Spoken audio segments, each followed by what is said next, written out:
Fala pessoal, beleza? Sejam bem-vindos a mais um vídeo do canal e hoje a gente vai falar um assunto interessante. Vamos falar sobre 3 funcionalidades que mudaram totalmente os Zabbix. Como assim, Robert, mudaram totalmente os Zabbix? Vamos lá. Existem 2 tipos de profissionais que ainda têm dúvidas sobre algumas funcionalidades dos Zabbix. Um dele é aquele profissional que ele tem contato com os Zabbix, utiliza na empresa, mas ele não tem tanto contato com a parte de administração, ele não precisa criar os itens, ele só fica ali na parte como se fosse o nível 1, visualizando os problemas, acionando as equipes e assim por diante. Outro tipo de profissional é aquele que trabalhou com os Zabbix a fundo lá no passado, tá? Mas por ser de infraestrutura foi designado para trabalhar em outras áreas e agora está tendo contato com os Zabbix novamente. Só que ele não conhece, né? Devido a esse tempo que ele ficou fora, ele não conhece as novas funcionalidades, não sabe como que está funcionando e ainda pode achar que os Zabbix não é a ferramenta ideal para o mundo de hoje, com as tecnologias que nós temos hoje. Então, pensando nisso, eu decidi separar 3 funcionalidades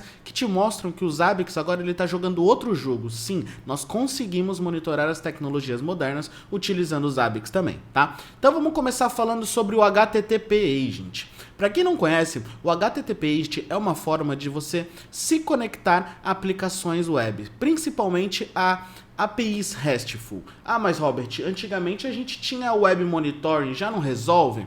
Então, essa é uma dúvida comum também. O Web Monitoring, ele vai te trazer informações sobre disponibilidade e desempenho. Como assim? Se está retornando o código 200 ou qualquer outro código que você configurou, qual que é o tempo de resposta que aquela página está retornando e assim por diante. Além disso, no Web Monitoring você consegue colocar steps. Então, primeiro faz login, depois verifica a página tal e assim por diante. No HTTP Agent é totalmente diferente. Quando você configurar o item e ele fizer a conexão na sua aplicação, ele vai retornar os dados que aquela aplicação retorna. Como assim? Se ela for uma API REST, ele vai retornar o JSON para você. Se ela for um site normal, ele vai retornar a página HTML. E aí, com base nessas informações, você já consegue ter um passo à frente. Por que um passo à frente?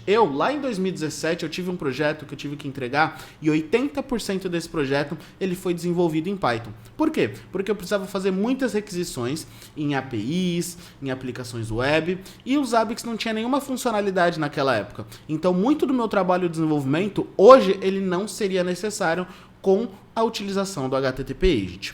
Uma outra funcionalidade que eu vou trazer para vocês é o pré-processamento. Esse pré-processamento ele vai casar muito com o HTTP Agent que eu falei e com a próxima funcionalidade que eu vou falar. Por quê? O que significa? Conceito, definição. Pré-processamento é uma forma de você transformar os dados recebidos antes de ele ser armazenado no banco de dados. Como assim, Robert? Fico confuso. Pera aí. Antes de sair o pré-processamento, a gente tinha alguns tipos de transformações, como por exemplo, aquele simple change, que é para quando a gente está utilizando a interface de rede. Essas eram modificações simples que eram feitas no nosso item. Como assim, Robert? Vou te dar um exemplo. Vamos supor que você está monitorando um dispositivo que ele retorna a voltagem, tá? E aí ele retorna para você 139 volts, enfim, 139 de voltagem. O que acontece?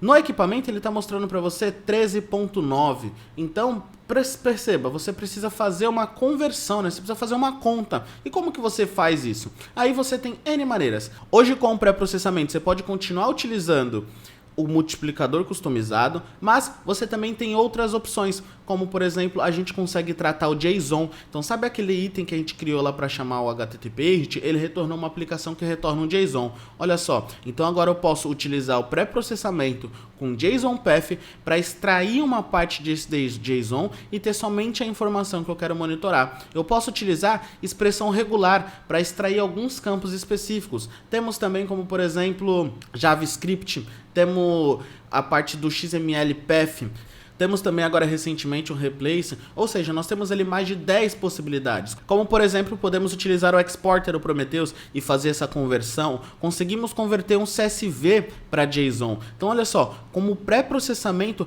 tem N funcionalidades dentro dele para que a gente consiga fazer o que a gente precisa dentro do nosso item e ter aquele dado coletado. Então pense da seguinte forma, você recebeu um dado e você precisa fazer algum tipo de manipulação, pensa no pré-processamento. Dá uma olhada nas funcionalidades que o pré-processamento pré-processamento oferece para que você consiga fazer esse tipo de transformação, tá bom? E por último, mas não menos importante, nós vamos falar do dependente item. Cara, esse daqui também eu gostei muito. Porque o que acontece? Vamos supor que antigamente você ia monitorar um banco de dados.